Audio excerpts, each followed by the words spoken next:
life just throws one curveball at you after another. It's kind of inevitable.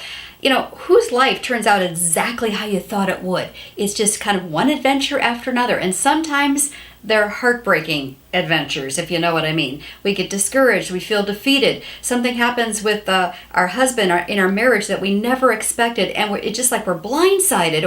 Or maybe your child, who you've just poured everything into this child, and you've nurtured and you've parented the best you could. Yes, you've made a few mistakes, but and then your child makes some decisions in their teen years or their young adult years that are just heartbreaking. I understand all of that. I've gone through all of those scenarios. And so what do you do when you experience this kind of trial, this kind of heartache, this kind of challenge? Well, first of all, we can't be surprised that this happens because in John 16:33, Jesus says, "In this world you will have trouble."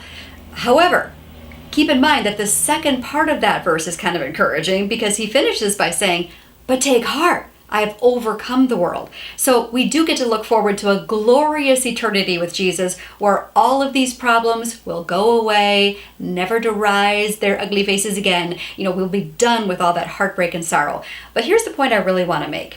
In the middle of that heartbreak, of that challenge, of that event that just blindsided you and you're just feeling so heartbroken or whatever, whether it is a marriage thing, a parenting thing, whatever, financial, job, whatever it is, health, in that moment, don't miss the opportunity to draw close to God and experience His closeness in a way you never have before. In one of my deepest, darkest valley moments, when I was newly divorced from my first husband. Yes, I was married for 18 years in my first marriage, went through a divorce, wasn't something I ever planned on happening to me. I also was having a really serious, heartbreaking issue with one of my children. And in that deep, dark valley, I just sought God with my whole heart because I really had no other choice. And so I was just seeking God with my whole heart. And He came close to me and I sensed His presence in a way I never had before. I searched for Him with all my heart and I found Him at a profound, deep level.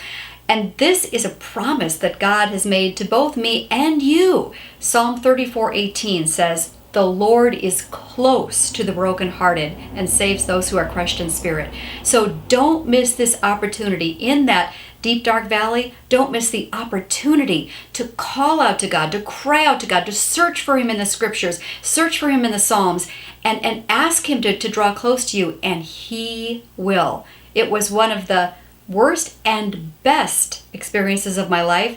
The deep, dark valley, yeah, I wouldn't wish that on anyone, but I experienced the closeness, the love of God at a deeper level than I ever would have if I hadn't gone through that valley.